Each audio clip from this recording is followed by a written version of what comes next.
I think it was a period of time when the whole Reform movement was changing. We had come from a classical Reform congregation where they were very anxious to blend in with their Christian neighbors.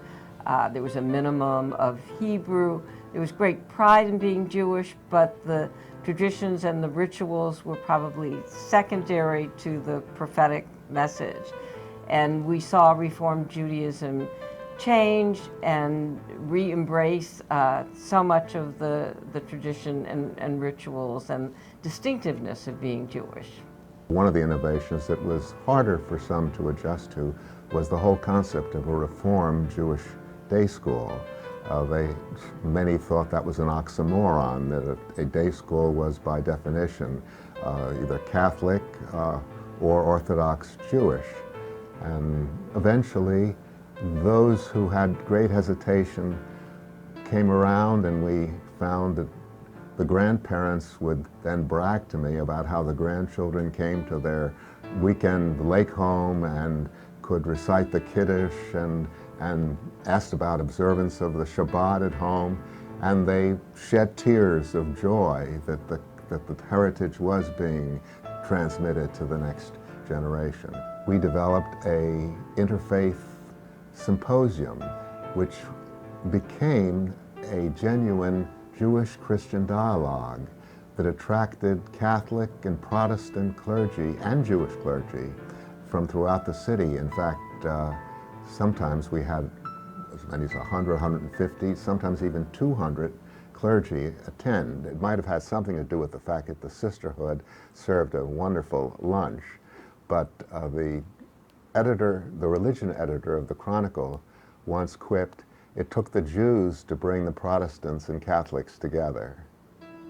But I've derived my greatest satisfaction from bringing Judaism to Jews and within our own congregation on all levels. Well, certainly the Schlenker School, I think that goes without question, that deepening of Jewish knowledge at an early age is just a magnificent thing, and seeing the kids take such pride in being Jewish, that is a fantastic contribution to not only Beth Israel, but to anybody who is sending their children there. Well, I think Beth Israel's role has changed. Again, this is part of the change that has taken place in the general community and in the general culture, Jewish culture too.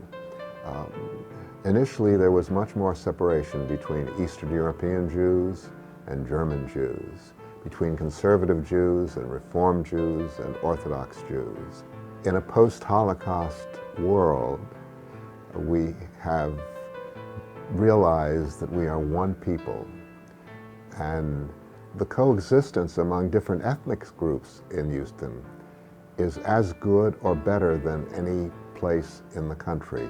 We have lived with cultural and ethnic diversity and religious diversity very, very well. As we personally are into our senior years, we realize more than ever, as the prayer book says, life is a journey.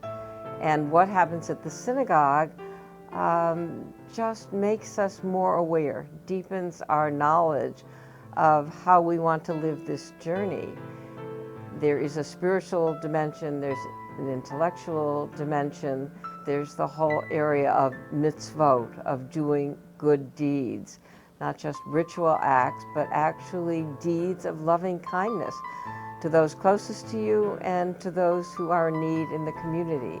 And I think the synagogue puts all that out for you to understand and to enable you to complete this journey in a meaningful way.